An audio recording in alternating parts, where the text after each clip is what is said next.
La Izquierda Diario Multimedia. Diario, radio y TV en todas las redes.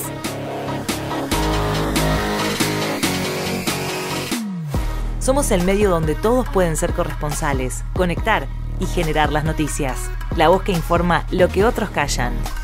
Todos los días, noticieros en vivo, información internacional actualizada, conectados por nuestra red de diarios desde Estados Unidos, Europa y Latinoamérica.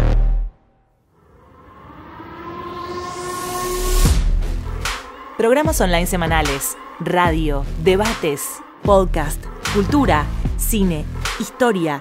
Queremos recrear ideas para transformar un mundo que está al revés. Busca nuestra programación. Estamos creciendo. Participá, suscríbete, colaborá y sumate a expandir. La Izquierda Diario Multimedia.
My name's Trey. I'm a socialist nurse working on the front lines in New York City. Je m'appelle Trey. Je suis une infirmière révolutionnaire qui travaille en première ligne à New York. Il y a 4 mois, j'ai donné naissance à Maya.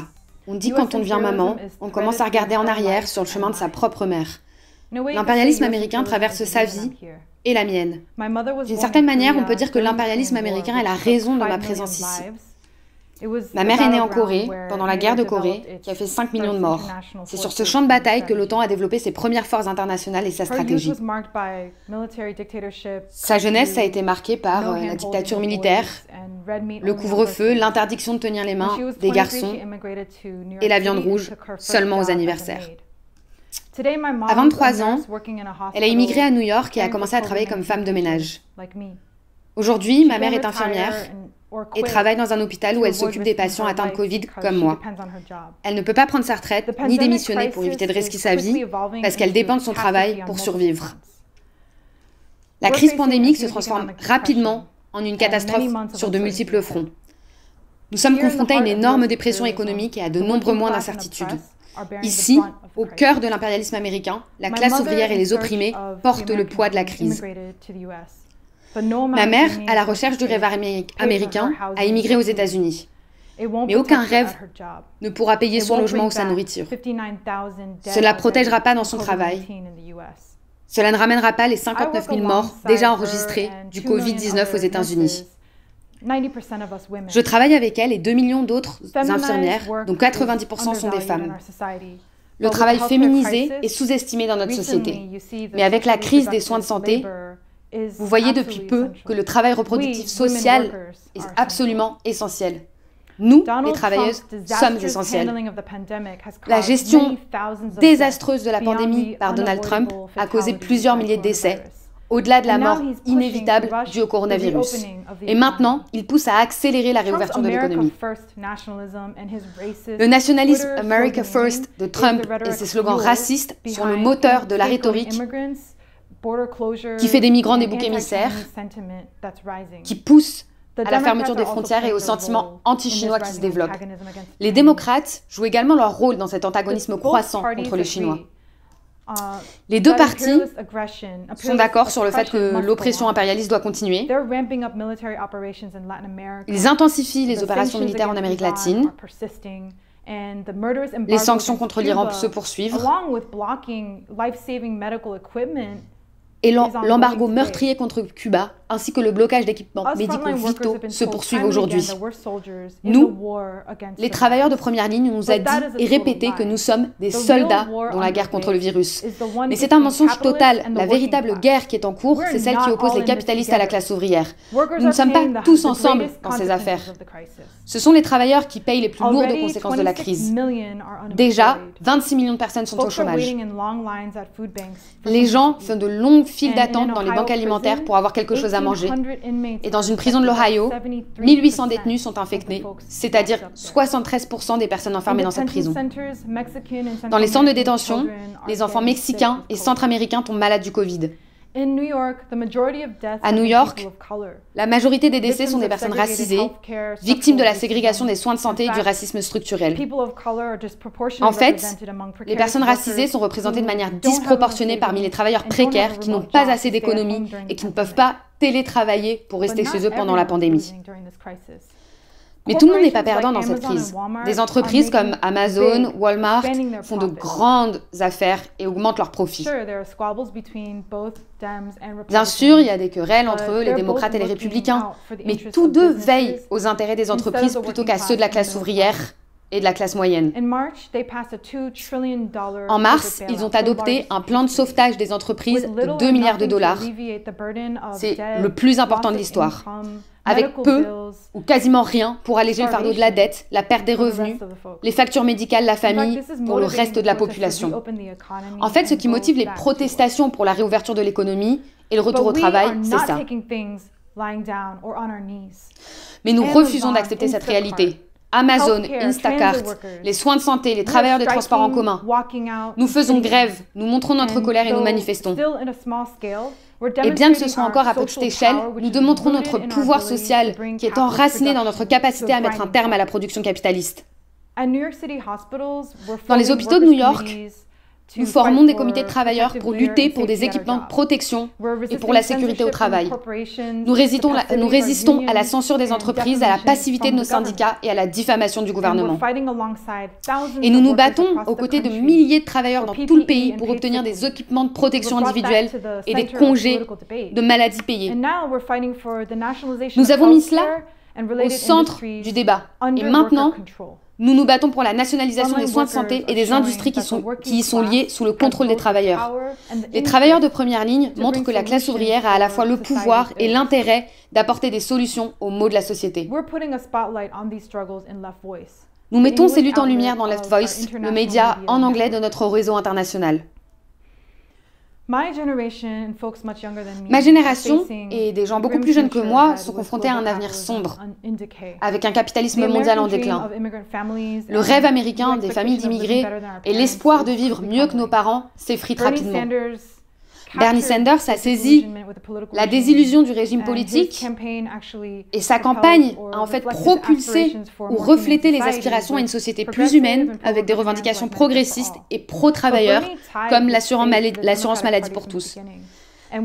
Mais Bernie a lié son destin au Parti démocrate dès le début. Et lorsqu'ils l'ont écarté, il s'est précipité pour soutenir Joe Biden, juste au moment où nous aurions besoin le plus possible d'une politique radicale. En fait, Sanders a même voté pour le renflouement de 2 milliards de dollars. Donc, en novembre prochain, Donald Trump va se présenter pour être réélu face à Joe Biden, le candidat de choix de l'establishment des démocrates. Ces deux options et les deux partis n'offrent pas un véritable choix à la classe ouvrière. La classe ouvrière a besoin d'une représentation politique indépendante. Notre propre parti qui est anticapitaliste et anti-impérialiste jusqu'au bout. Un parti qui se bat pour la classe ouvrière et les opprimés, alors que les capitalistes et leur gouvernement nous laissent mourir au milieu de la crise. Un parti qui nous est propre. Avec Left Voice, nous proposons que DSA et la gauche se chargent de cette tâche. Nous avons besoin d'un parti qui prenne l'épuisement, la rage, la désillusion que je ressens, que nous, les travailleurs, ressentons, et qui, au lieu de cela, l'organise et l'oriente pour diriger notre société. Para cambiar nuestra sociedad.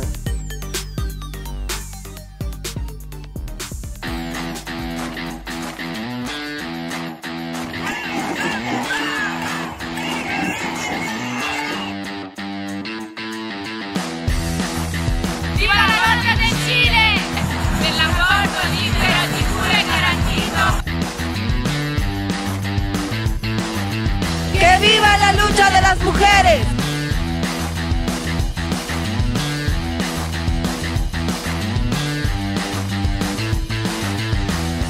Somos miles de mujeres en las calles y seremos más.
Hola compañeras, compañeros, compañeres, mi nombre es Flora Ako, soy trabajadora estatal precarizada. Bonjour camarades, je m'appelle Flora Ako, je suis fonctionnaire et je suis référente du collectif Pañerosas Mexico.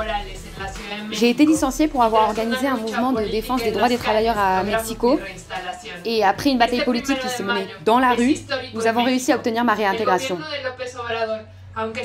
Ce 1er mai est historique au Mexique. Le gouvernement de López Obrador, tout en se disant progressiste et en promouvant des programmes sociaux limités, fait face à la crise du Covid-19 avec un plan qui augmente l'austérité anti-travailleurs et la soumission au gouvernement américain. López Obrador n'a pas interdit les licenciements, bien que ceux-ci dépassent déjà 350 000 et que 2 millions s'ajouteront à la suite de cette crise. Tout cela dans un pays qui compte 30 millions de travailleurs informels et précaires et qui n'ont pas de revenus garantis. De plus, sur mandat de Trump, la garde nationale a agi comme une patrouille frontalière américaine contre nos frères et sœurs migrants.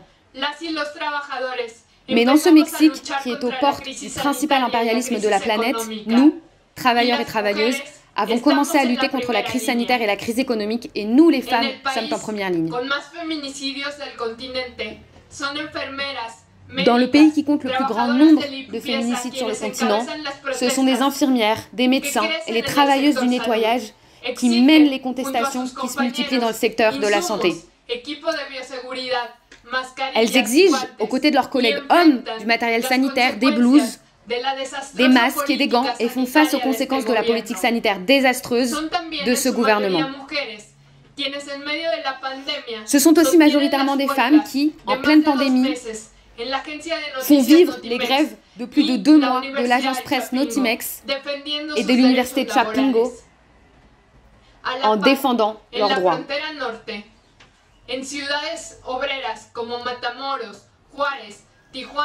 En même temps, à la frontière nord, dans les villes ouvrières comme Matamoros, Juárez, Tijuana et Mexicali, un mouvement déterminé des travailleuses de textile se développe.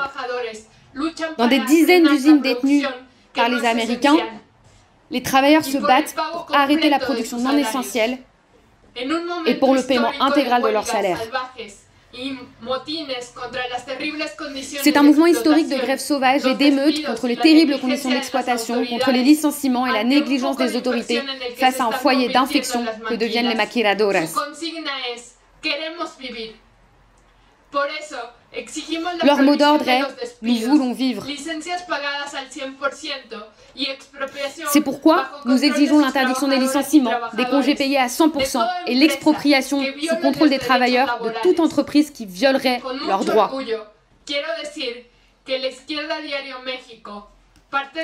C'est avec une grande fierté que je tiens à dire que l'Izquierda Diario México, qui fait partie du réseau international de la fraction trotskiste, est devenue la voix des travailleurs et des travailleuses qui luttent dans tout le pays, des travailleurs, des maquiladoras, des migrants, des peuples autochtones, pour la défense de leur territoire.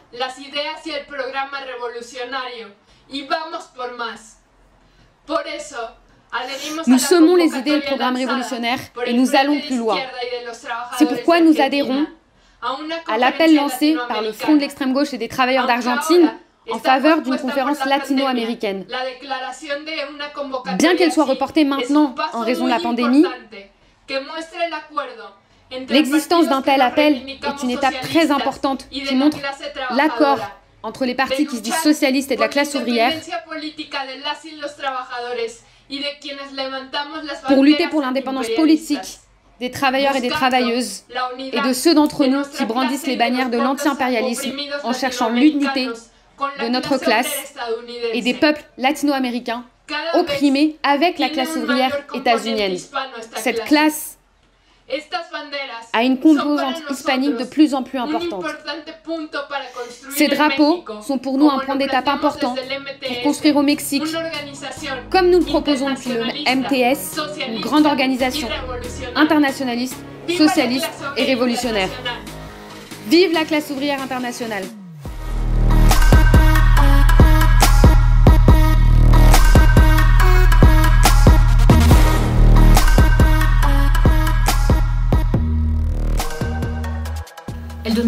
En 2020, nous sommes confrontés à une pandémie et à une crise économique mondiale. Le virus est naturel, mais le capitalisme est la cause de la crise qui a frappé même les villes les plus importantes du monde. Au Costa Rica, au milieu de cette crise, le gouvernement de Carlos Alvaro a fait tout son possible pour conserver les profits des hommes d'affaires et des grands capitalistes. Le travail informel et précaire atteint aujourd'hui 47% de la main-d'œuvre. Et en plus, le capital transnational et impérialiste pille les ressources du pays par le biais de la dette extérieure et de l'exploitation de milliers de personnes dans les zones franches et de l'agro-industrie. Il y a quelques semaines, avec l'organisation socialiste, nous avons rejoint le réseau international, inaugurant Izquierda Diario Costa Rica, et nous nous battons pour que la classe ouvrière ne paye pas cette crise. Nous saluons avec une grande fierté, en ce 1er mai, journée internationale de la classe ouvrière, ce meeting internationaliste et révolutionnaire.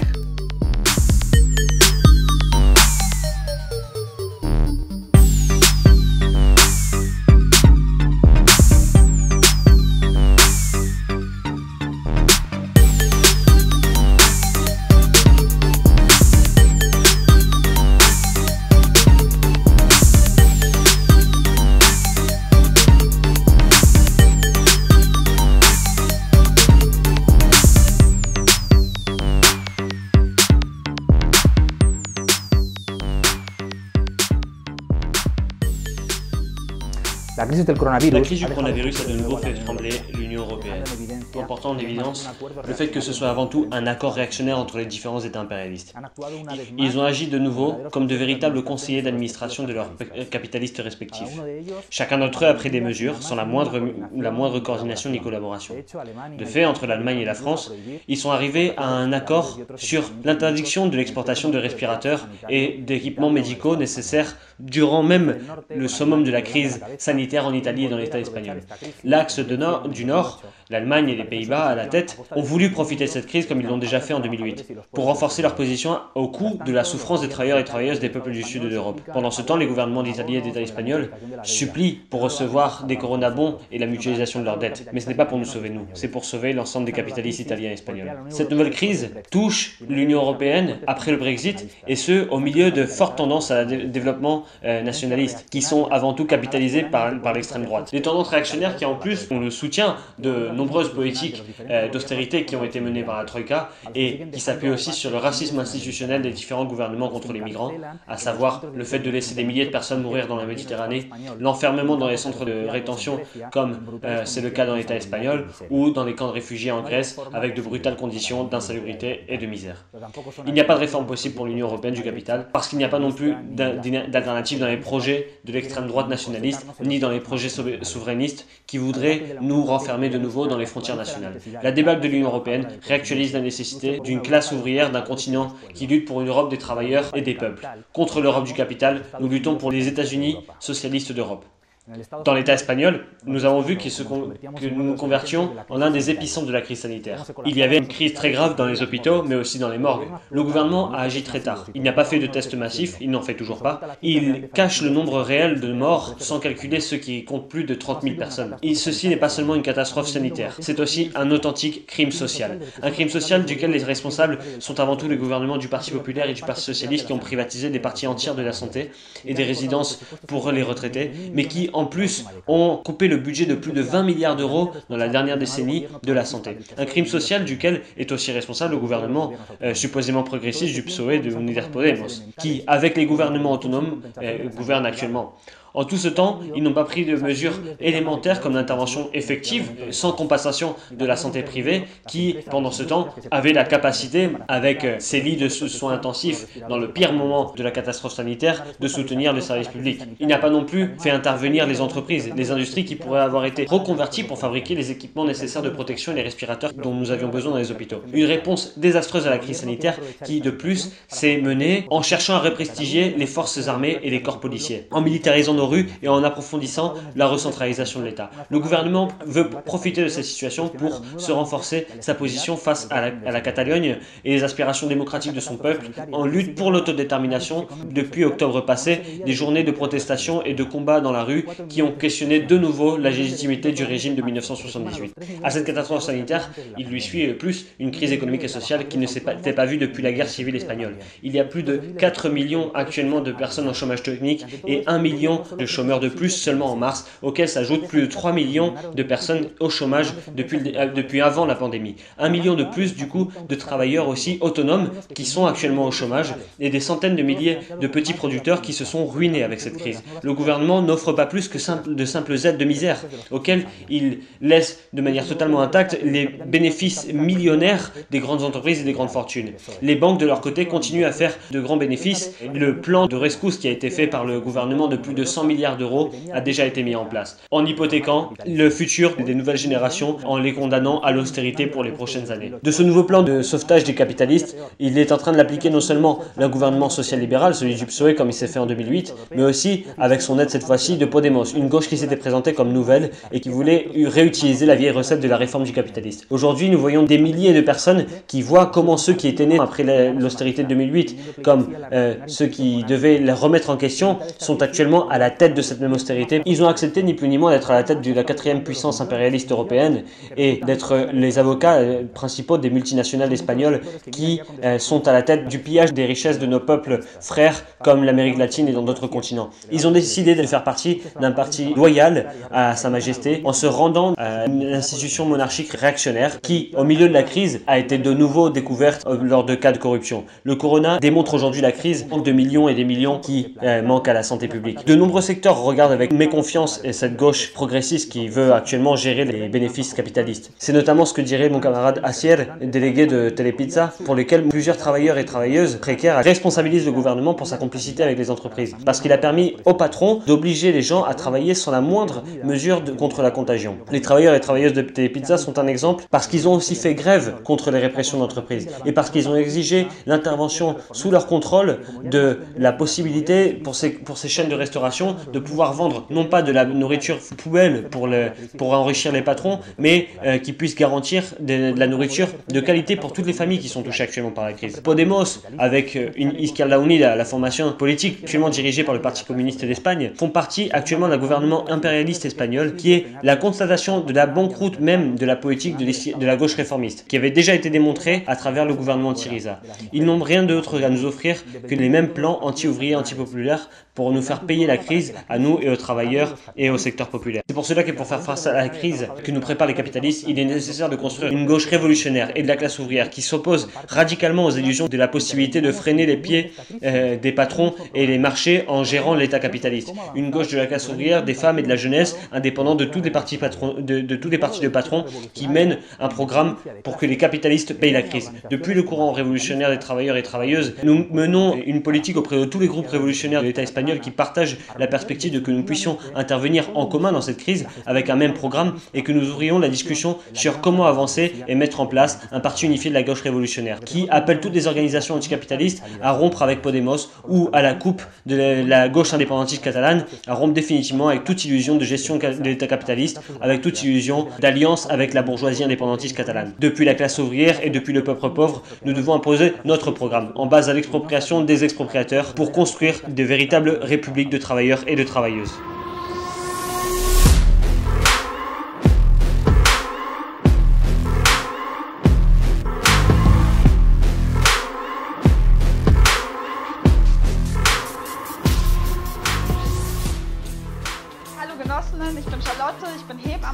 Bonjour, je suis Charlotte, infirmière obstétricienne à Munich et militante de l'organisation internationaliste révolutionnaire RIO. Le monde entier considère l'Allemagne comme un bon exemple face à la pandémie du coronavirus. Mais ici aussi, ce sont les travailleurs qui payent la crise. 770 000 entreprises travaillent à temps partiel et le chiffre du chômage va atteindre les 3 millions de travailleurs. Alors que les entreprises reçoivent des centaines de milliards d'euros par des plans de sauvetage et des subventions qui sont payés avec l'argent des travailleurs. Le capital allemand veut lancer de nouvelles attaques contre la classe ouvrière du sud de l'Europe, comme elle l'a fait en Grèce avec les plans austéritaires de la Troïka. Mais la classe ouvrière en Allemagne n'a aucun intérêt à ce que ses frères de classe d'Italie payent pour la crise des capitalistes. Avec la crise, ils essayent de diviser encore plus notre classe pour nous mettre en concurrence les uns avec les autres.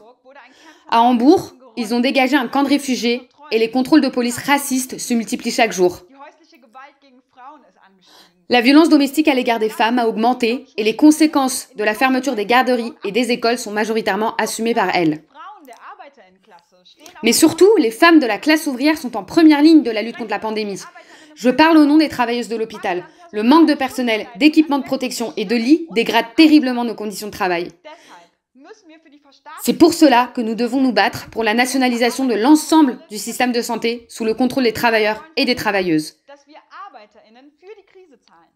Nous voulons empêcher que les travailleurs payent la crise alors que les capitalistes continuent à faire du profit sur notre dos. Actuellement, des centaines de travailleurs de l'entreprise métallurgique Voith en Bavière est en grève contre la fermeture de l'usine alors qu'elle continue à être économiquement rentable. Au contraire, nous défendons que toutes les usines qui ferment doivent être nationalisées sans rachat et sous le contrôle des travailleurs. Des luttes comme celle de Voith montrent la voie de la classe ouvrière internationale pour notre sortie de crise.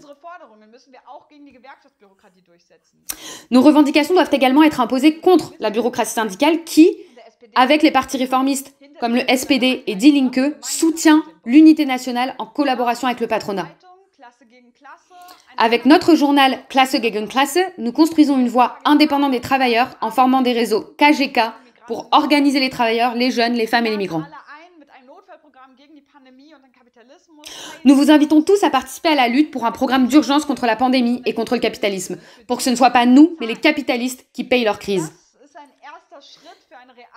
Ça, c'est un premier pas pour construire une véritable force de la classe ouvrière vers un parti révolutionnaire, ce qui, dans le parti de Marx, Engels, Liebknecht et Luxembourg, signifie la lutte pour le socialisme. Vive le 1er mai et vive la solidarité internationale.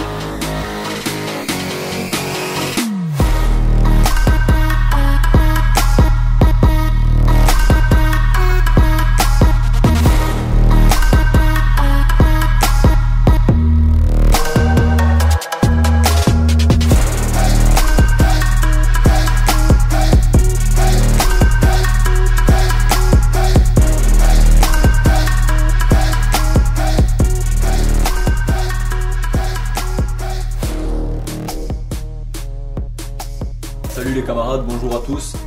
Pour la France, vous avez vu que la crise du coronavirus, c'est pas l'explosion d'un orage dans un ciel serein. Quelques jours avant le confinement, on était encore en manif, en assemblée générale, contre la réforme des retraites.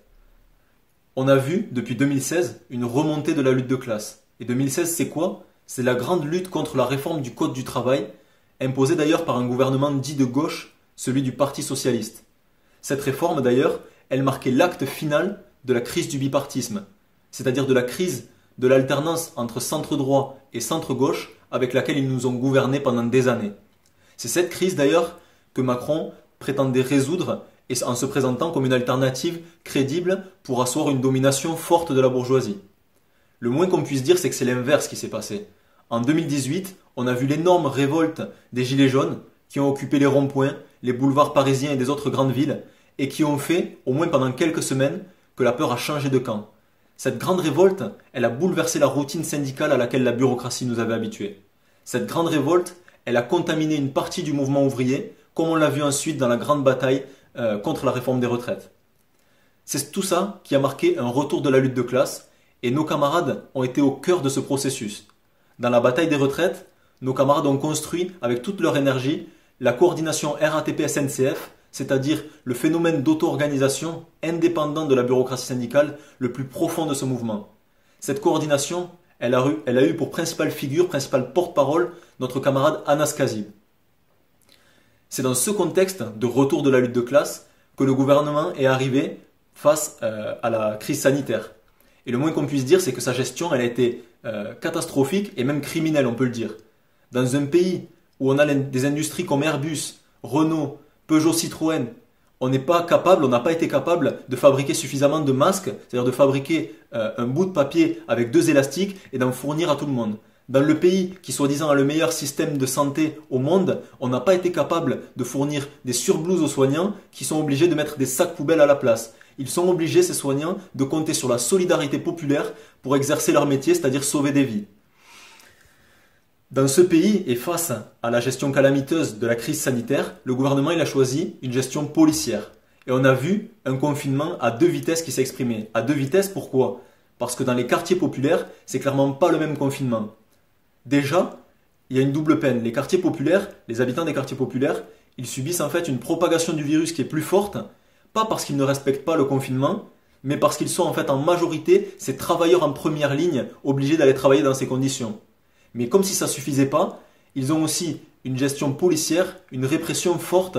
Et dans les quartiers, on a plus de chances d'être matraqué que d'être testé au Covid-19. Cette répression policière qui est en train de sortir dans les médias dernièrement, c'est pas le résultat de quelques individus déviants dans la police, on l'a dit et répété beaucoup de fois, mais c'est au contraire le résultat de méthodes de contrôle de la population répressives qui ont une longue histoire, une longue tradition dans l'État français. Ce même État français, il a testé ces mesures répressives dans la guerre d'Algérie, il les a étendues à tout son précaré africain ensuite et au contrôle des banlieues. On le voit, le MEDEF et le gouvernement, ils mènent leur politique.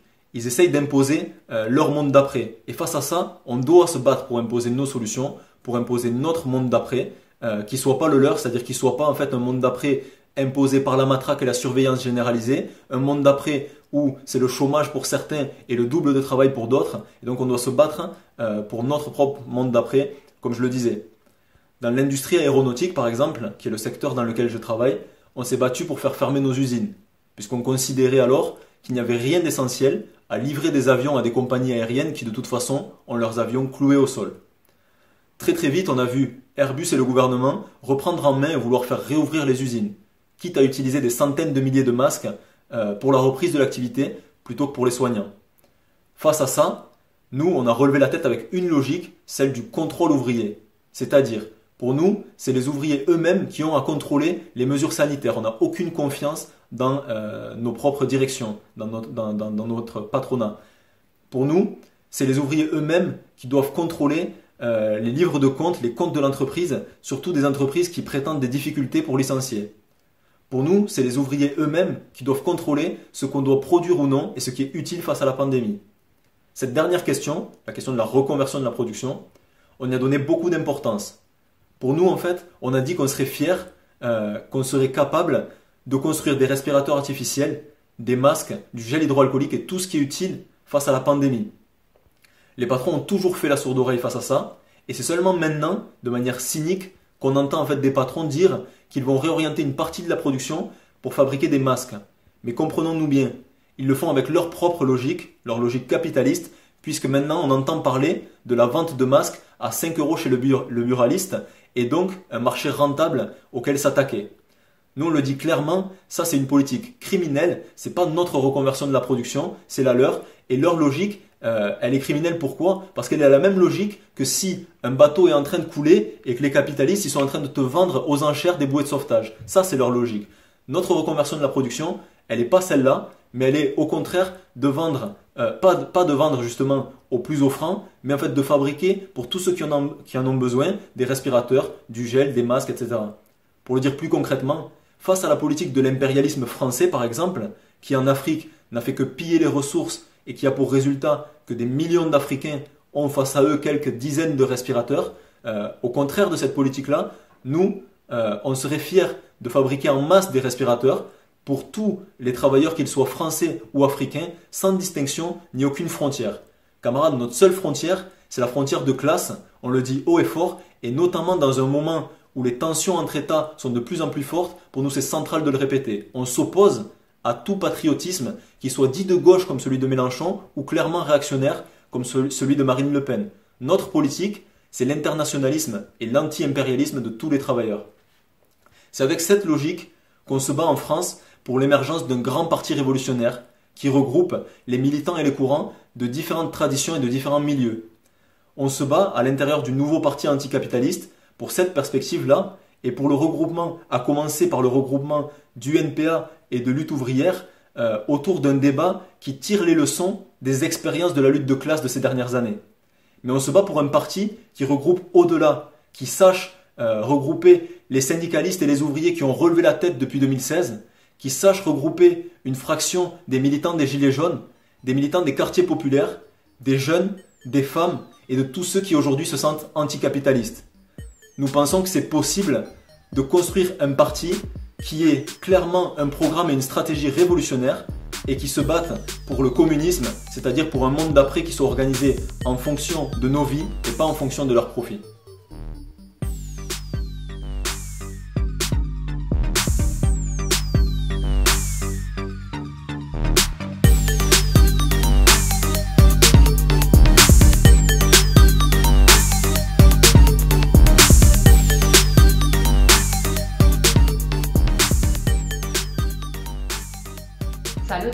Bonjour depuis l'Italie à tous ceux qui sont connectés à ce meeting internationaliste. L'Italie est l'un des pays les plus frappés par la pandémie.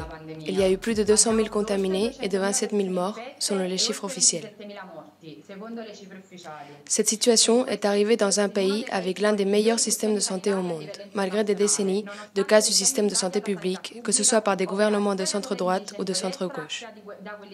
On s'est retrouvé face à une pénurie de lits dans les hôpitaux, de respirateurs, de matériel sanitaire, mais aussi une absence de tests massifs pour pouvoir détecter les foyers de contagion.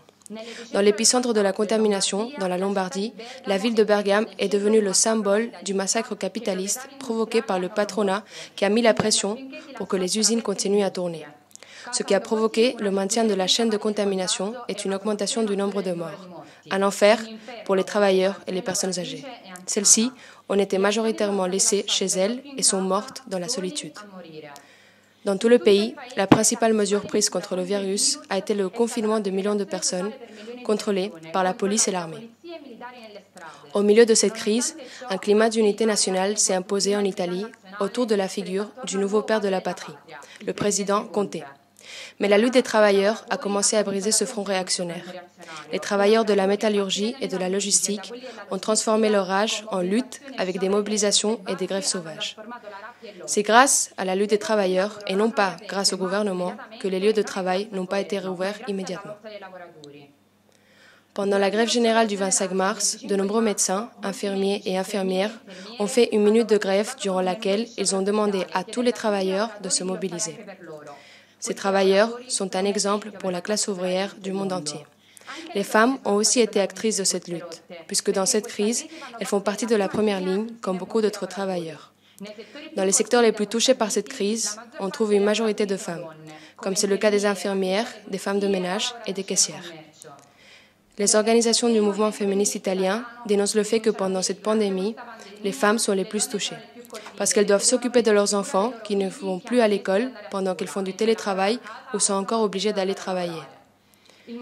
Le mouvement féministe dénonce aussi le fait que le nombre de cas de violence conjugale ont augmenté à cause de manque de logements alternatifs. L'État devrait garantir à toutes les femmes victimes de violences de genre un logement indépendant grâce à la réquisition des logements vides des mains des grands propriétaires, des banques et de l'Église catholique. La situation des personnes immigrées est très grave, surtout pour les sans-papiers. De nombreuses personnes n'ont plus de revenus ou sont obligées de continuer à travailler dans des conditions d'extrême précarité. C'est pour cette raison que nous exigeons le versement d'un salaire de confinement. Pendant ces derniers mois, l'Italie a été l'exemple de la catastrophe dans laquelle nous entraîne ce gouvernement au service des grandes industries et de la banque. Aujourd'hui, nous luttons pour que l'Italie soit un exemple de lutte de classe pour faire face à la crise avec un programme indépendant des travailleurs et travailleuses.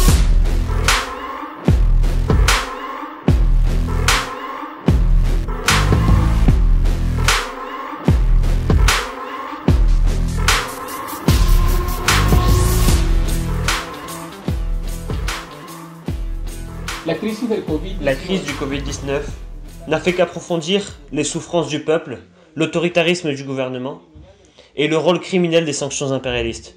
Au Venezuela, nous traînons l'une des plus profondes crises de toute notre histoire, avec une profonde et une violente extinction de la faim et de la misère, sans précédent depuis les conflits armés qu'a vécu le pays au long du 19e siècle. Avant même la pandémie, cette crise, il nous la faisait payer tout autant le patronat comme le gouvernement de Maduro, faussement nommé socialiste, en appliquant pendant de nombreuses années une austérité sévère pour nous faire payer la dette externe, en laissant le pays sans ressources pour l'alimentation et la médecine, en laissant dans la ruine l'éducation publique, les universités, les entreprises publiques et les services publics, en incluant y compris la santé. Ils ont mené à la catastrophe le système public de santé, en menant avec eux la classe ouvrière dans les coups les plus durs qu'elle n'ait jamais reçus dans son histoire, en éliminant par décret les contrats, les conventions collectives et en détruisant le salaire, en le menant jusqu'à sa quasi-extinction. Pour cela, il s'est appuyé avant tout sur un tournant avant tout répressif contre les travailleurs et les communautés. Un régime quasi dictatorial qui enferme les travailleurs et les lance dans des organismes militaires qui a les mains pleines de sang des secteurs populaires. Et ils se font appeler des ouvriéristes. À cela, il faut ajouter les sanctions impérialistes, avec l'objectif d'imposer à Caracas un gouvernement, une véritable marionnette de Washington à Caracas, la confiscation d'entreprises nationales, la rétention des revenus du Venezuela, le blocus pétrolier, les sanctions aux pays et aux entreprises qui commercent avec notre pays, une politique criminelle avec la plus misérable et sans la moindre honte politique impérialiste qui reconnaît que son objectif n'est autre que d'en finir et d'étrangler l'économie vénézuélienne et d'approfondir les pénuries du peuple, pour forcer les conditions pour un changement de régime dans la nécessité des États-Unis. Et cette politique, ils veulent en parler. Cette politique impérialiste, c'est de là dont ils viennent nous parler de démocratie. Ça, c'était la situation avant la pandémie. Mais tous les maux se sont approfondis. La faim continue à augmenter. Il y a de petites révoltes pour le manque d'alimentation. La répression du gouvernement en est arrivée à faire un mort et des centaines d'enfermés entre le peuple et la faim. Le gouvernement de Trump, qui montre la pourriture de l'impérialisme,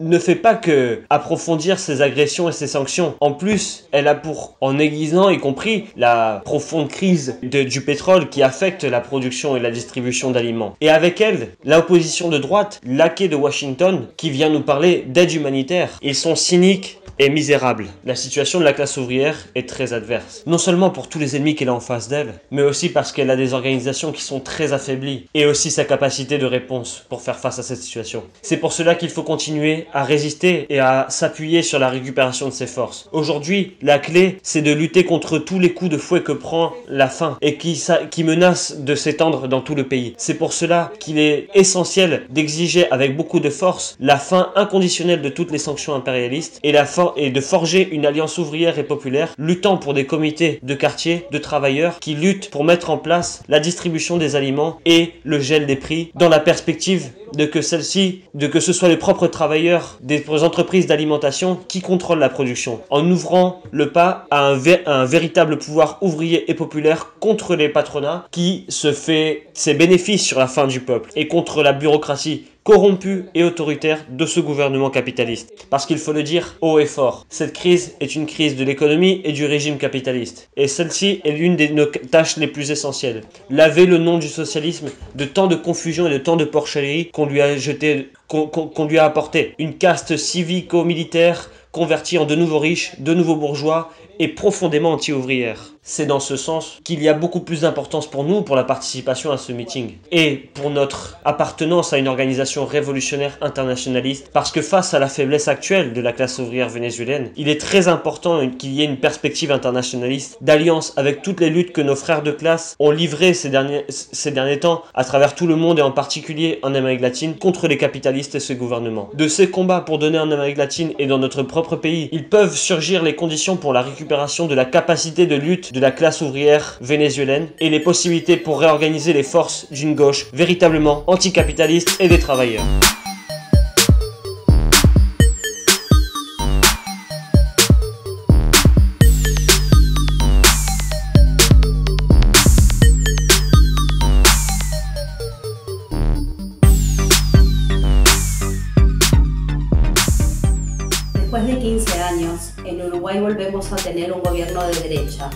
Après 15 ans, nous avons à nouveau en Uruguay un gouvernement de droite qui, dans les premiers moments de la crise provoquée par la pandémie, n'a pas hésité à appliquer des exonérations plus importantes aux capitalistes pour leur permettre d'envoyer toute leur main-d'œuvre à l'assurance chômage en recevant une partie de leur salaire et de faire voter des lois au Parlement qui renforcent l'appareil répressif. Il y a déjà plus de 150 000 personnes, dont beaucoup de femmes, qui sont envoyées à l'assurance chômage. Mais nous avons aussi une masse salariale de 30% qui est totalement informelle et extrêmement précaire, comme on peut le voir dans des endroits comme McDonald's, Pedidocia, les centres commerciaux et tant d'autres endroits. C'est l'héritage que nous a laissé le Frente Amplio, gouvernement progressiste. Précarisation du travail, propriété étrangère de notaires, modèle économique d'extraction et beaucoup de problèmes profonds non résolus, comme l'impunité des militaires de la dernière dictature. Les femmes dans cette situation doivent supporter le pire, car nous sommes confinés à la maison, subissant souvent des violences de genre et face auxquelles se mettre en colère ne suffit pas. C'est pourquoi, plus que jamais, la classe ouvrière doit récupérer ses organisations pour la lutte, car c'est de nos vies qu'il s'agit.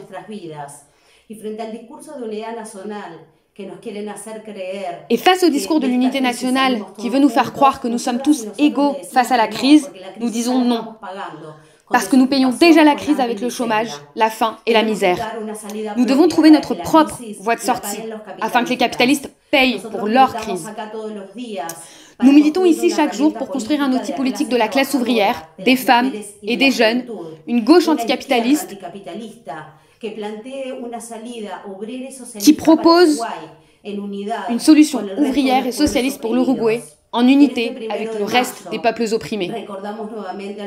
En ce 1er mai, nous rendons hommage aux martyrs de la classe ouvrière et nous voulons suivre leur chemin de lutte. Camarades, nous saluons depuis l'Uruguay ce meeting internationaliste et comme nous le disons ici, en avant celles et ceux qui luttent.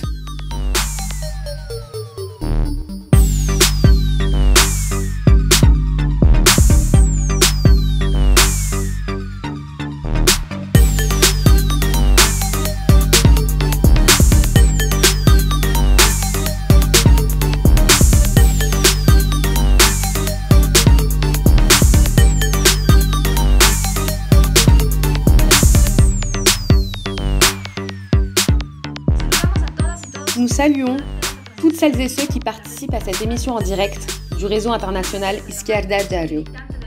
Je m'appelle Violeta Tamayo et je suis une militante de la Ligue ouvrière révolutionnaire. Depuis la Bolivie, nous voulons commémorer ce 1er mai avec les travailleurs et travailleuses des campagnes, de la ville, en particulier au milieu de cette crise politique, avec ceux qui ont fait face avec courage au coup d'État civique, militaire, clérical, policier et commercial qui a été mené grâce à l'impérialisme, à l'OEA et aux groupes régionaux de droite en novembre de l'année dernière. Nous sommes fiers, camarades, de faire partie d'un courant international qui, à travers le journal Izquierda, a contribué à briser l'omerta médiatique qu'il voulait imposer aux massacres, aux tortures et aux emprisonnements.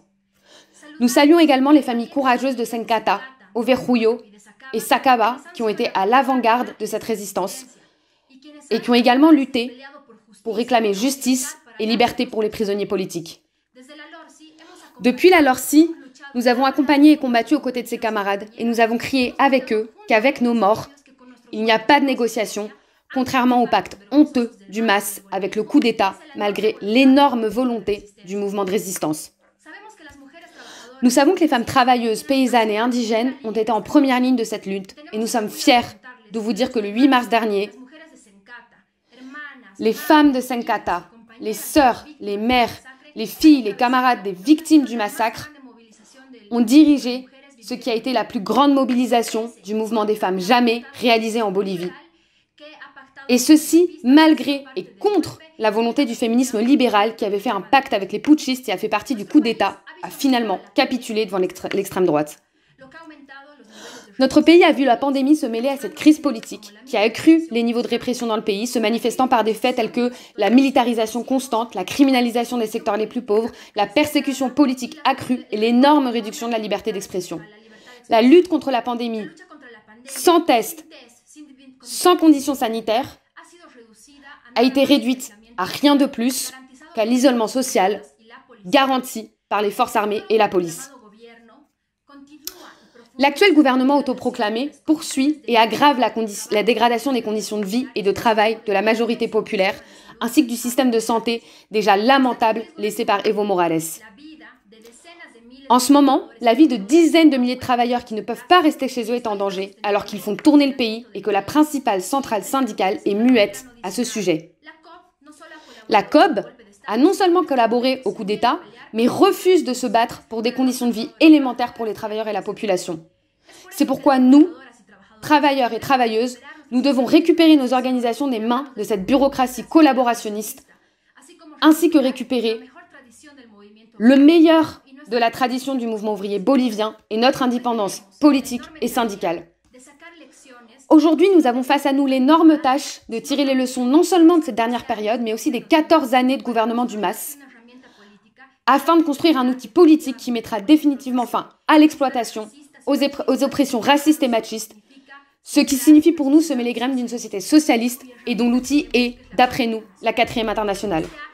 Ce meeting, camarades, représente pour nous un pas en avant des travailleurs, des femmes, des jeunes, pour accomplir ce chemin et marcher vers notre émancipation. Nous vous envoyons un salut révolutionnaire et nous vous disons, avec vous, vive le 1er mai, vive la classe ouvrière.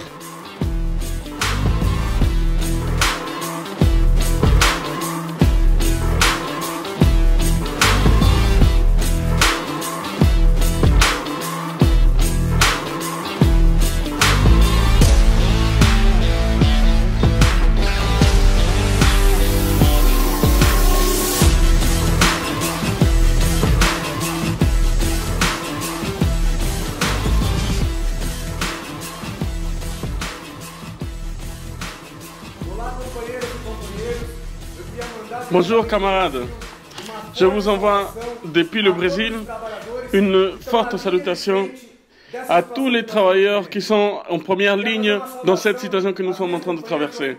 Je voudrais saluer également mes camarades de l'hôpital universitaire de São Paulo qui ont fait cette semaine une importante manifestation en défense de la vie des travailleurs. Et saluer également tous ceux qui sont en direct.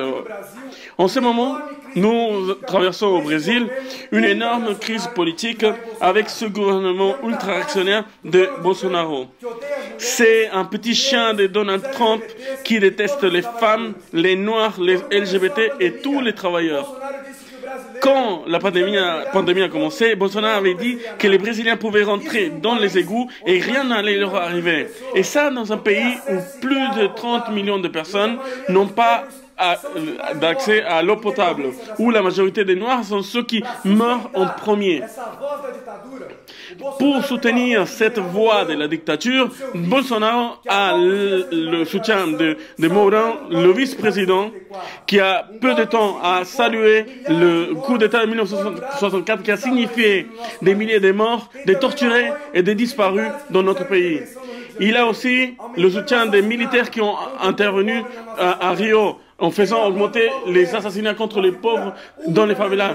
Il a le soutien de Paulo Guedes, une figure ultralibérale qui a préparé toutes les réformes contre les travailleurs.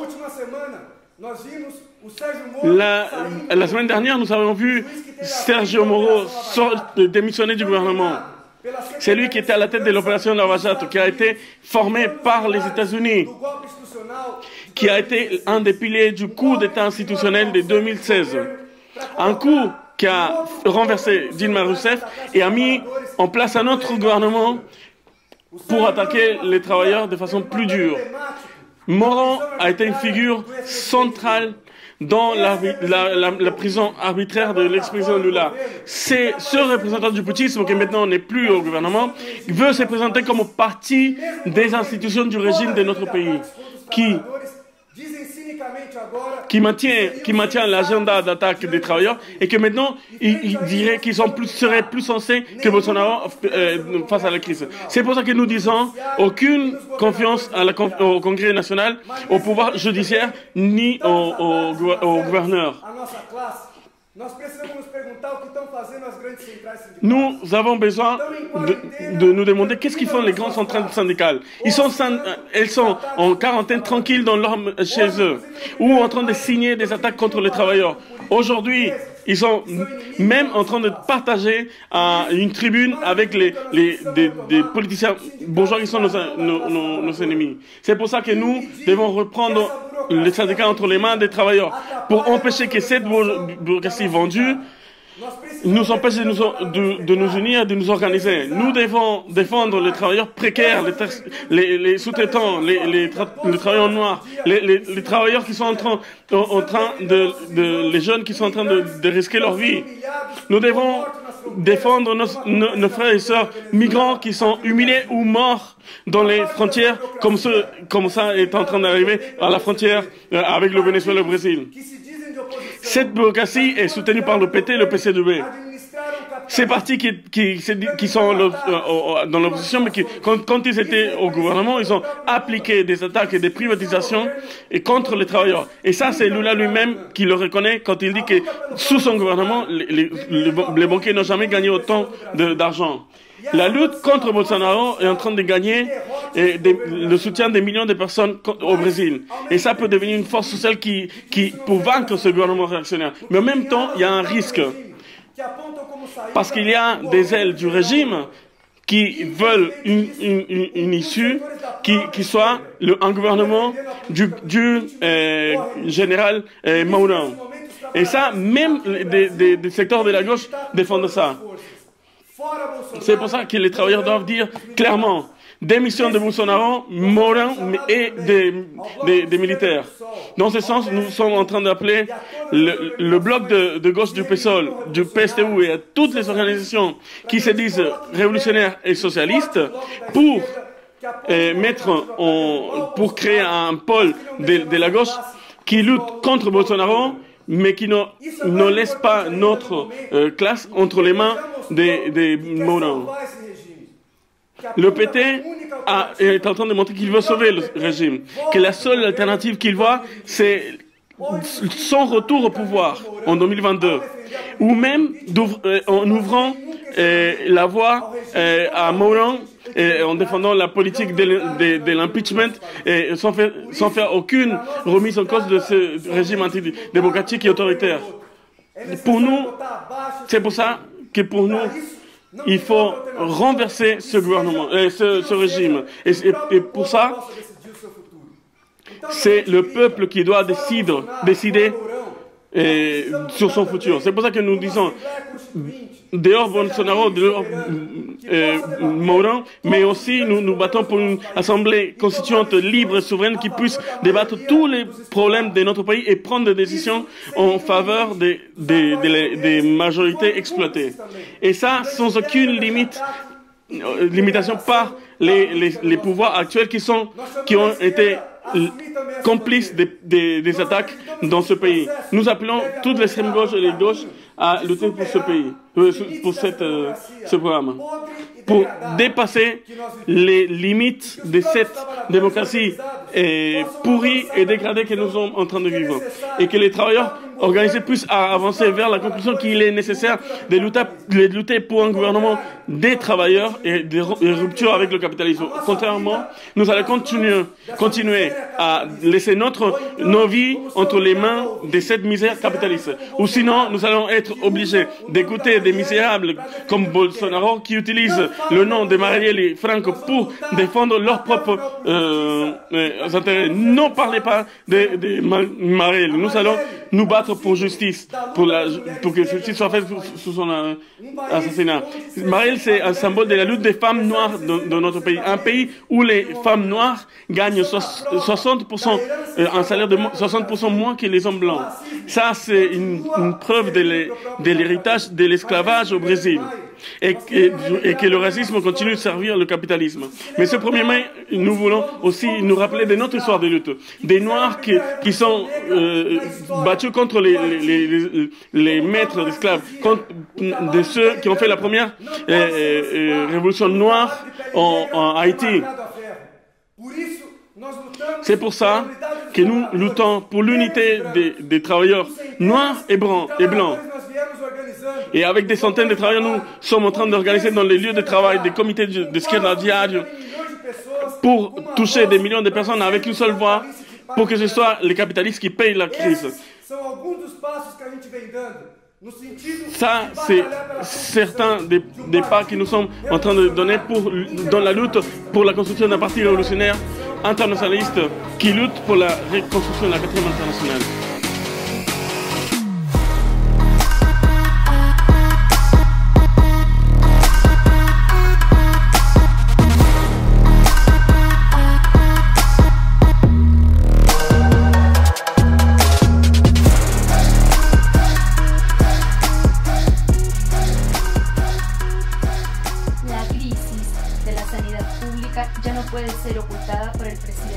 La crise de la santé publique ne peut plus être cachée par le président Vizcarra. Des millions de travailleurs se sont retrouvés sans salaire parce qu'ils font partie des 70% de ceux qui travaillent dans le secteur informel. Pourtant, le président a annoncé un plan de sauvetage de plusieurs millions de dollars pour les banques et les grandes entreprises, tout en permettant la suspension du travail avec laquelle des milliers de travailleurs seront laissés sans salaire pendant 3 mois. Une attaque de cette ampleur contre la classe ouvrière n'avait pas été appliquée depuis Fujimori. Et tout cela avec la complicité de la bureaucratie syndicale. Le Frente Amplio et le Nuevo Perú, qui font partie de la gauche néo-réformiste, saluent le gouvernement pour la distribution de primes ciblées qui sont loin de permettre de remplir le frigo d'une famille modeste et de toucher tous les travailleurs et les secteurs populaires concernés. Nous, du courant socialiste des travailleurs, proposons qu'un salaire de quarantaine équivalent à la valeur des besoins d'une famille soit accordé à tous les travailleurs qui vivent au jour le jour et qui, à cause de la quarantaine, se retrouvent sans revenus. Nous réclamons également la reconversion de l'industrie pour produire des blouses, des masques, des draps, des lits, des respirateurs artificiels et bien d'autres choses. Nous sommes conscients qu'il existe des recours pour lutter contre la pandémie. C'est pourquoi nous demandons qu'une taxe soit appliquée aux grandes fortunes et nous nous battons pour que cette fois-ci, la crise ne soit pas payée par les travailleurs et les secteurs populaires. C'est pourquoi nous avons mis la Izquierda Diario Pérou au service des luttes et des revendications des travailleurs et que maintenant, nous les appelons à avancer dans la construction d'un parti de la classe ouvrière, des paysans, des femmes et des jeunes qui se proposent de donner vie à une société sans exploitation et sans oppression.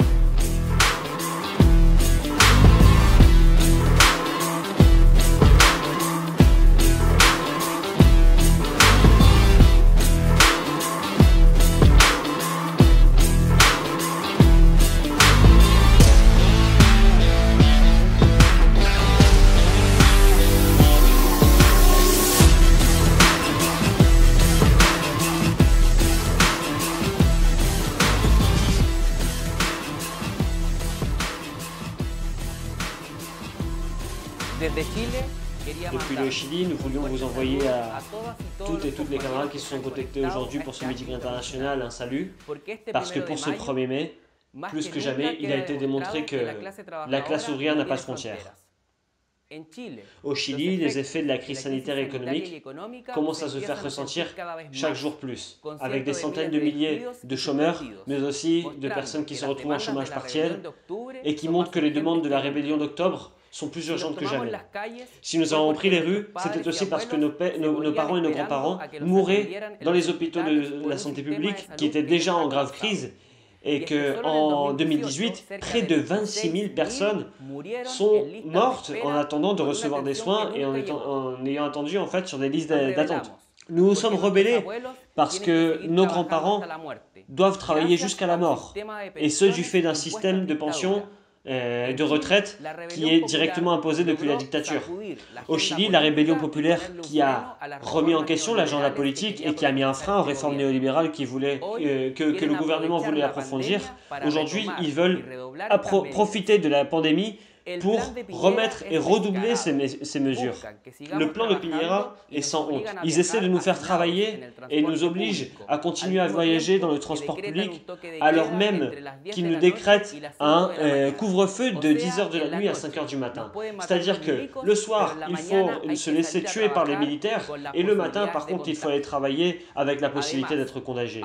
De plus, ils ont approuvé une véritable loi de recherche de chômage massif pour les patrons qui permet à la grandes entreprises de nous mettre en chômage technique sans même que nous puissions recevoir le salaire.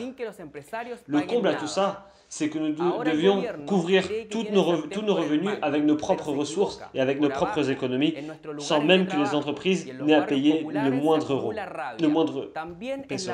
Maintenant que le gouvernement pense avoir la possibilité d'avancer, pour nous, il se trompe. Parce que depuis en bas, depuis les lieux de travail, depuis les quartiers populaires, la rage s'accumule.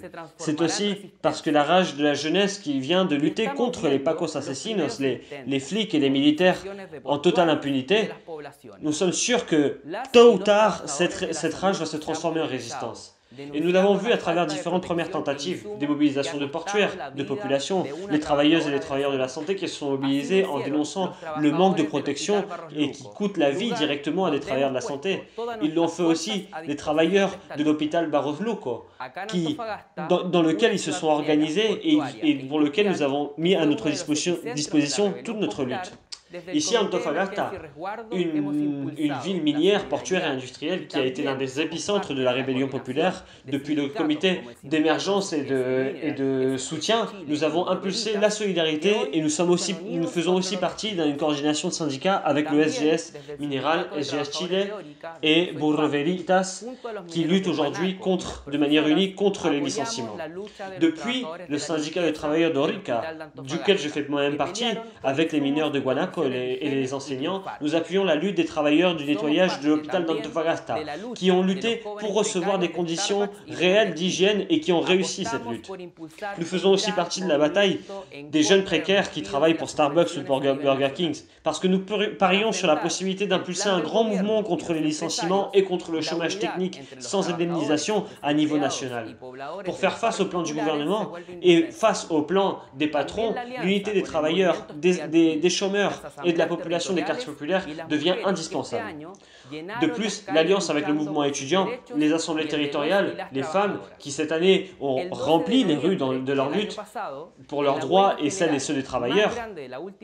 Le 12 novembre de l'année dernière, la grève générale la plus grande qu'il y a eu depuis les dernières décennies, on a vu la potentialité de la classe ouvrière unie au peuple et la jeunesse en première ligne.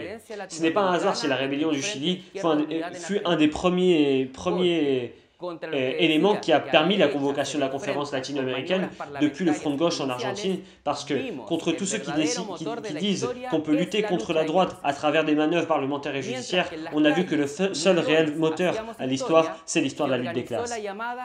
Alors même que des millions, nous faisons l'histoire, alors même que nous, en tant que millions, nous faisons l'histoire, et nous nous organisons, eux, ils s'organisent depuis la cuisine parlementaire, entre la droite, l'ex-concertation et le Frente Amplio, dans une tentative de vouloir freiner notre rébellion à travers des mensonges. Aujourd'hui, le Parti communiste, qui vote la loi pour la loi à faveur du chômage technique sans indemnisation. Ce parti est à la tête de la Centrale unitaire des travailleurs, qui est le principal syndicat chilien et qui aujourd'hui se cache à travers un véritable exemple de passivité. Et nous exigeons la fin de la trêve et la lutte contre toutes ces attaques. Chaque attaque qu'il laisse passer, ça lui donne plus de confiance à la droite pour continuer et de retenter de nouveau à laisser tomber le référendum et continuer à laisser intacte la constitution de Pinochet en utilisant un maximum d'excuses.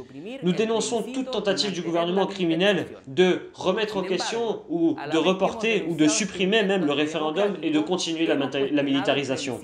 Cependant, en même temps que nous dénonçons cette tentative antidémocratique, nous avons remis en question le référendum lui-même, qui est né de la cuisine parlementaire, parce qu'il n'incluait en aucun cas l'option d'une assemblée constituante réellement souveraine et que ce soit le peuple qui puisse l'exiger dans la rue. C'est seulement en luttant avec les méthodes de la classe ouvrière que nous pourrons conquérir une assemblée constituante libre et souveraine, duquel aucun pouvoir ne pourra se mettre au-dessus d'elle, et pour laquelle on pourra terminer avec l'héritage de la dictature. On sait aussi que cette lutte, on va devoir faire face à une résistance très dure de la part des capitalistes, et que seule la classe ouvrière auto-organisée et en alliance avec l'ensemble du peuple peut lui faire face. C'est pour cela que nous préparons depuis maintenant le Parti des travailleurs révolutionnaires au Chili. Nous luttons pour construire une réelle gauche, un parti révolutionnaire de la classe ouvrière. Une gauche qui cherche à récupérer la tradition combative et d'auto-organisation de la classe ouvrière chilienne et qui, celle-ci, s'était déjà montrée en capacité de prendre le ciel pour assaut et de construire les puissants cordons industriels dans les années 70. C'est pour ça que nous savons que nous ne partons pas de zéro et que nous savons aussi que ce parti au Chili surgira de la confluence de tous ceux qui veulent combattre et qui veulent partager les leçons des dernières luttes de ce dernier temps. Une stratégie, un programme qui lutte pour un gouvernement des travailleuses et des travailleurs en rupture avec le capitalisme. Nous luttons pour conquérir ce qui se lisait déjà sur les murs du pays, pour une vie qui mérite d'être vécue et qui seulement pourra être obtenue en luttant et en terminant avec ce système au service des grandes entreprises et en finissant avec toute forme d'exploitation et de prêt.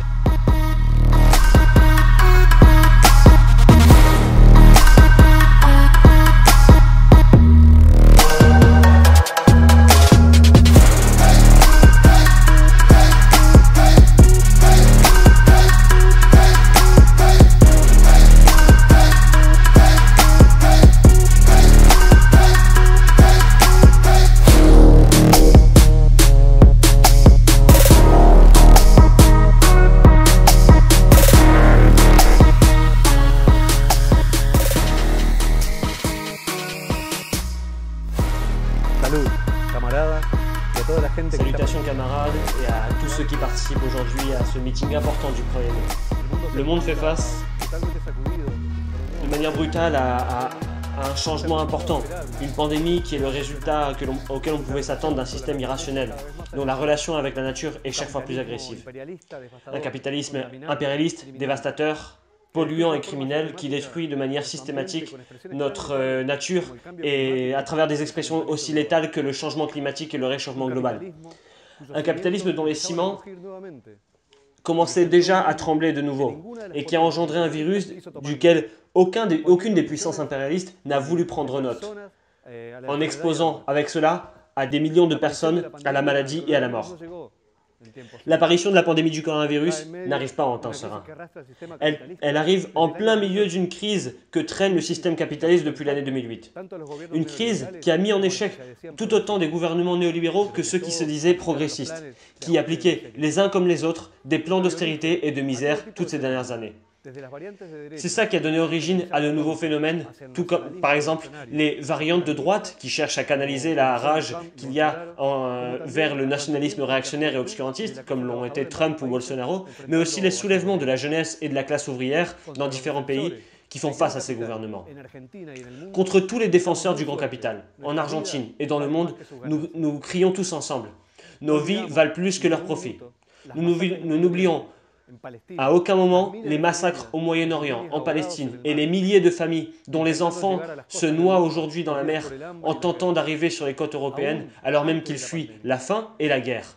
et ce, avant même la pandémie. Nous n'oublions pas non plus les plans d'austérité des gouvernements dans tout le monde qui précarisent aujourd'hui la vie de millions de travailleurs. Nous oublions encore moins que les grands patrons, par exemple comme dans notre propre pays, Paulo Roca, ont multiplié leur patrimoine à n'en plus pouvoir, et ce, à chaque fois, grâce à l'aide de l'État. Ce sont les mêmes aujourd'hui qui se scandalisent alors même que l'on discute d'un impôt sur les grandes fortunes. Avant la pandémie, le 1% des plus riches du monde concentrait un obscène 82% de la richesse globale. Non, cette pandémie n'est pas tombée du ciel. Elle dénude d'une façon cruelle toutes les contradictions de ce système capitaliste impérialiste et de sa décadence.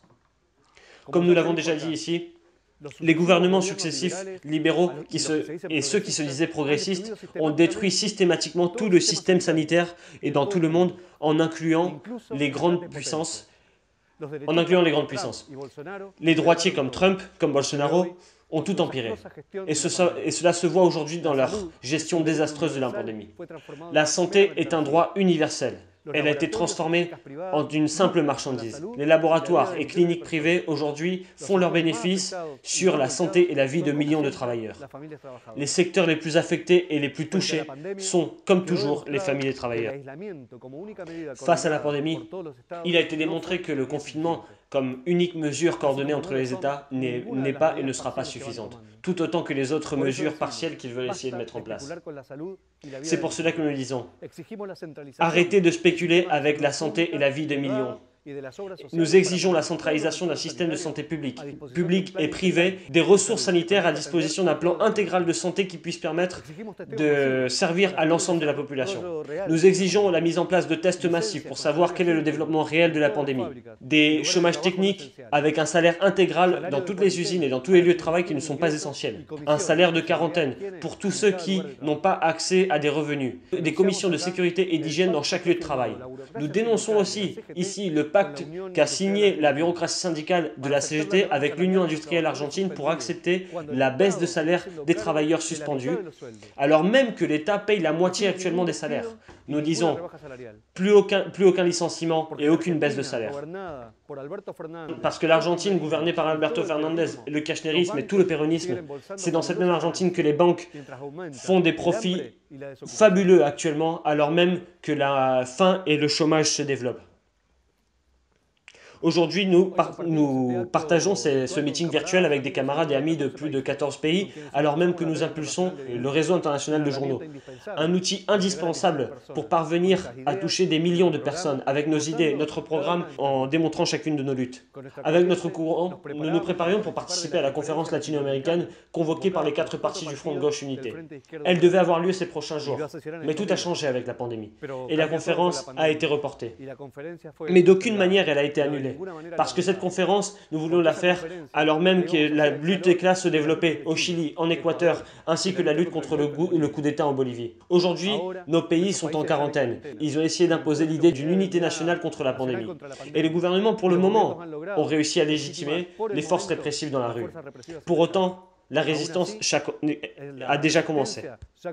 C'est quand les pires moments arrivent et que la misère sociale émerge, qu'il y a un revers économique. C'est dans ces moments-là que peut renaître dans un autre terrain et de manière beaucoup plus puissante la lutte des classes. C'est pour cela qu'il est important de défendre l'indépendance politique des travailleurs, un programme pour que la crise, ce soit le capitaliste de la payer, et cela en revendiquant la lutte des classes pour l'imposer. Au service de cette lutte, nous avons été et nous serons présents par exemple dans les différents postes parlementaires conquis par le Front de Gauche, comme ma camarade Miriam Bregman et mon camarade Nico Del Caño, et tout autant de camarades dans notre pays. Ces banderoles ont été exprimées dans la convocation pour la conférence latino-américaine et identifient le Front de Gauche Unité. Nous revendiquons ces accords en étant nous-mêmes en première ligne de la lutte des classes. Avec ma camarade Tracy, qui, dans le cœur même des États-Unis, se transforme en la voix de milliers de travailleuses et de travailleurs de la santé en étant l'une des organisatrices ouvrières du journal Left Voice. Nos camarades de Révolution Permanente, dans le nouveau parti anticapitaliste en France, qui protagonise avec les Gilets jaunes et l'héroïque lutte contre la réforme des retraites, comme mes camarades Gaëtan, Anas et tous les autres militants. Nos camarades de l'État espagnol, d'Allemagne, d'Italie. Nos chers camarades du PTR au Chili, qui font face au régime criminel de Piñera et qui ont mis le corps dans la rue avec l'orgueil d'avoir partagé de longues journées de camaraderie et de militantisme contre ce gouvernement. Nos camarades en Bolivie qui font face au coup d'État ecclésiastique, civique et militaire de la droite réactionnaire. Nos frères mexicains du Brésil, du Venezuela, de Costa Rica et d'Uruguay. Nous saluons tous les militants et sympathisants du PTS qui sont en train de nous regarder. Les camarades des collectifs avec lesquels nous partageons les grandes batailles actuelles, comme nos camarades de la santé, de l'aéronautique, qui sont en première ligne dans cette crise. Et aujourd'hui, la jeunesse précaire aussi qui commence à émerger avec sa propre lutte. Nos camarades, y compris de Pañirosas, du Pain et des Roses, dans ce pays et dans le monde qui luttent pour les droits des femmes. Et permettez-moi aussi de saluer mes camarades de la textile néoquenne ou de l'imprimerie Madigraph qui ont reconverti leur production pour produire des éléments nécessaires et essentiels pour faire face à la pandémie. À mes camarades de Zanon et des gestions ouvrières céramiques, ce sont les démonstrations de la potentialité de la classe ouvrière. Si c'était les travailleuses et les travailleurs qui prenaient les décisions dans ces grandes usines, ces exemples pourraient se généraliser à des niveaux de production essentiels pour construire des respirateurs, construire des hôpitaux, des aliments et toutes les choses nécessaires pour faire face à la pandémie et face au service des nécessités des grandes majorités. Depuis ces lieux, depuis lesquels nous avons résisté ces dernières années face à la tâche difficile de survivre dans un monde capitaliste, nous reprenons un cri de guerre. L'ouverture de tous les livres de compte de toutes les industries et l'occupation de tous les lieux sous contrôle ouvrier de toute usine qui puisse fermer ou qui décide de licencier massivement. Aujourd'hui, la crise du système de santé montre catégoriquement que ce sont les médecins et les infirmières et tout le personnel de santé ceux qui peuvent organiser un véritable contrôle de gestion d'un système de santé unifié en consultant les spécialistes, mais en ne laissant jamais les décisions aux mains des gouvernements qui répondent aux intérêts des grands laboratoires et entrepreneurs de la santé privée. Nos luttes partielles ont été une grande école pour nous tous. Notre accumulation théorique, politique, le développement de notre réseau de journal, les accords programmatiques, tactiques, électoraux, et les actions que nous avons pu développer depuis nos différents courants à échelle de ces dernières années sont un grand pas en avant, mais qui n'est pas suffisant. Notre tâche actuelle la plus importante, c'est d'appeler les nouvelles générations de jeunes, de femmes, de travailleurs qui veulent prendre en main et avec force les idées révolutionnaires et qui veulent se les approprier, avec tous les outils nécessaires pour les développer et qui veulent aller plus loin. L'invitation que nous voulons faire avec ce meeting à tous ceux qui regardent aujourd'hui et qui se sont connectés depuis les différents pays, c'est qu'ils se joignent à la construction d'un grand parti international et révolutionnaire de la classe ouvrière. Une organisation des esclaves insurgés pour organiser la force nécessaire pour faire face aux souffrances et aux pénuries que les capitalistes veulent nous imposer. Notre courant international fait aussi le pari, à la lumière de la lutte des classes, à se construire avec d'autres partis, groupes, secteurs et courants dans les pays dans lesquels nous pouvons partager des expériences, des combats politiques et dans la rue, pour converger vers un mouvement commun, pour une internationale de la révolution socialiste, pour avancer dans la reconstruction de la 4e internationale. C'est à cette tâche ambitieuse et passionnante que nous vous invitons. Et comme dirait notre cher camarade Léon Trotsky, lors de la fondation de la 4e internationale, chers amis, nous ne sommes pas un parti comme les autres. Notre ambition n'est pas seulement d'avoir plus d'adhérents, plus de journaux, plus d'argent en caisse, plus de députés. Il nous faut tout cela. Mais ce ne sont que des moyens. Notre objectif, c'est la libération totale matérielle et spirituelle des opprimés et des exploités par la révolution socialiste. Sur chacun d'entre nous retombe cette ambitieuse et passionnante responsabilité historique, à laquelle nous vous invitons à vous joindre, pour porter sur nos épaules une partie du destin de l'humanité. Vive le 1er mai, vive la classe ouvrière et vive la 4e internationale.